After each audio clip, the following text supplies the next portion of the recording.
A little caveat overall, I think, on this project is probably worthwhile. This is not going to be of any real interest, these videos, for somebody building a standard Prusa i3 Mark III from a kit, or they have a Prusa i3 Mark III that they bought built. This is really only highlighting, if you like, some of the challenges and technical problems I've encountered by virtue of the fact that I'm sourcing pieces from various different sources. And so in that sense, for anybody planning to do something like that, this may well at least provide some pointers of things to watch for as you go along, because a lot of this stuff is not written down and you find out as you go along, as I'm doing here.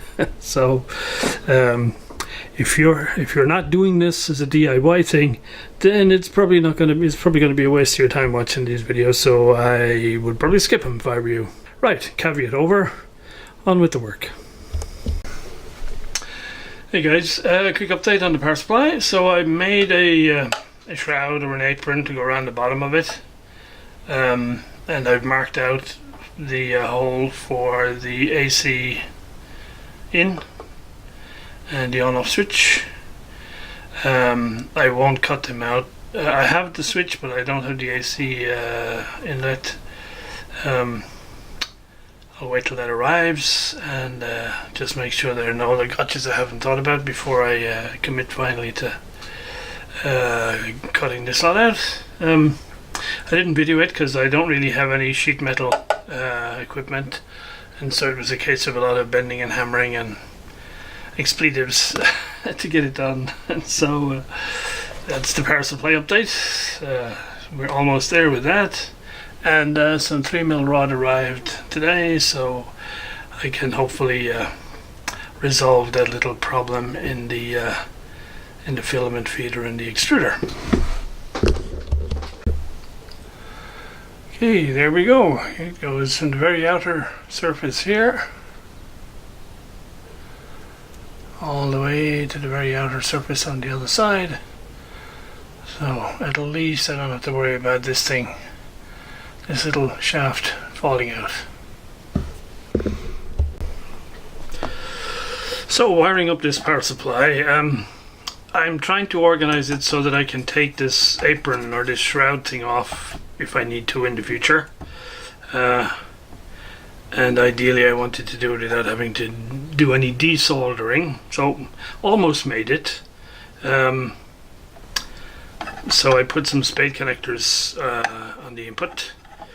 Then the live heads over to the switch. Unfortunately, the switch I'm using I've recovered from an old piece of gear where these had been soldered, and so I can't really clean them up enough to get spade connectors to work reliably on there.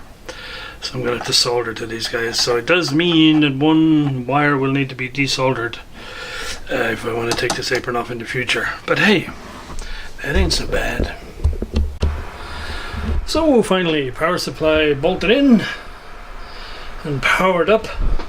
Just running a test, there's no load on it, so my 24 volts is pretty much 24 volts. So this morning the lead screws arrived with the nuts, and so I thought at least I can now fit these nuts into the piece on each side. And so when I put them in, I discover, oh no, these nuts are not at all the same dimensions as the Prusa ones. Having got a printer that already works, I'm coming to the idea that if you want to build an open source 3D printer, the first thing you need is a 3D printer. Anyway, so what I did was I printed off a couple of little plastic bushings here that basically will make sure this guy is centered in the hole. And in order to get the hole pitch correctly, what I'm going to have to do is essentially pick two of the holes and just cut out to the edge and make them into slots, because the bolt will actually be pretty close to the edge. So there we go, the holes are cut to the edge, and the little printed collar is fitted on to centralize it in the larger hole in the side frame. So, filled with joy, having fitted the the nuts for the lead screws on to each side. I felt kind of chuffed with myself until you can see this lead screw is not at all running parallel to the guide shaft. It's heading this way, and on the other side it's also heading that way. So moving along, some more parts. This is my final, I think, batch of parts. I need to finish this off, apart from some problems I'll talk about later. I think I sorted out the parallelism here between the shaft and the lead screw, which is basically a lot of dicking around with this, how this nut fits in the housing, the plastic housing. Same on this side. And so I've initially fitted a stepper motor on this side, and everything is running nice and smoothly, no problems. The only thing that I might have to change is there's quite long shafts on these stepper motors, and when I fit the coupler on, which doesn't have a very deep hole on this side, we might be losing some vertical height here that I might need. Now I don't know, because my bed is somewhat higher than the standard bed if you use traditional bearings, so it may well be that if this is the bottom shaft where the extruder mounts, it's probably going to be fine.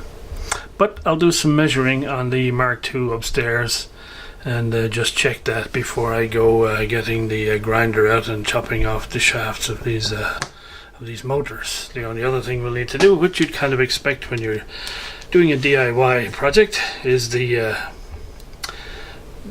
cables for the stepper motors have the plug for the motor end, but the other end you got to do yourself, and they're quite short, so certainly the one that goes on this side is going to need an extended cable made to go all the way across to the controller, but we'll get that sorted as well. So I did a little mock-up just to see if when this axis is all the way down, in other words it's hitting the couplings here, will the nozzle touch the bed. And it's just about exactly right, because I measured. This is the piece that goes onto the extruder, which then goes onto here, and from the base of the extruder, from the base of this to the base of to the tip of the extruder is about 13 mil, and when I put this on here, sorry, it's about 15 mil, and so when I put this on here and measure between the bottom of this and the bed, it's about 15 mil. So I think we're good. Certainly good enough to carry on. Okay, so now it's quandary time, and so yeah, there might be a little break between now and the next update. So this is all to do with when you go the DIY route versus the build a kit route. Anyway, this is a 12 volt bed, which of course is not what goes on a Mark III, even though the Prusa writing on this thing says Prusa i3 Mark III. That's kind of weird, because this is a 12 volt bed, it's not 24, as can be seen over here in the corner. And so, yeah, this is a 12 volt bed, and the carriage that this is bolted to is for a Mark II bed. And the critical factor here is the spacing between the mounting points, where the bed mounts onto the carriage underneath. For the real Mark III bed, the 24 volt one, the spacing of these holes is different, it's wider. And so you can't put, if you like, a Mark III bed onto a Mark II carriage. The holes don't line up. And I know why Prusa have done that. Obviously it's to prevent somebody doing exactly that, putting a 12 volt bed onto a 24 volt system and having everything go bang. So I have various other parts on order, which I am told is a compatible carriage for a Mark III 24 volt bed, and I'll see what I see when it arrives. In the meantime, I was thinking that if the only difference between this bed and a 24-volt bed is the voltage, then at least to move things along here, I could just use a 24 to 12 volt DC to DC converter just to power the bed. Now I'll have a look to see if I can find one ready made, but this thing consumes a fair amount of juice. So I understand from reading up it's about a 1 ohm resistance fed with 12 volts, which means it's consuming 12 amps, which means it's about 144 watts. So if I can find something or have the pieces to make up something suitable, I might just have a look at doing that, because then that would keep me moving along. Because if a new carriage arrives and the hole spacing is correct, but then there's some other thing, then I don't want to be chasing my tail with this thing. I want to move it along. And I found my bozo mistake here. I put the 2 bearings on the bottom and 1 on the top instead of the other way around. So I had to take all this apart again so I could... anyway. Alright guys, so I will now go off and do some research into what's the best way forward with this lot. But, I mean, it's basically looking good, and since I'm not in any hurry with this thing, it'll take as long as it takes. And so once I've decided how to proceed with this, and we make some more progress, I'll post some more news.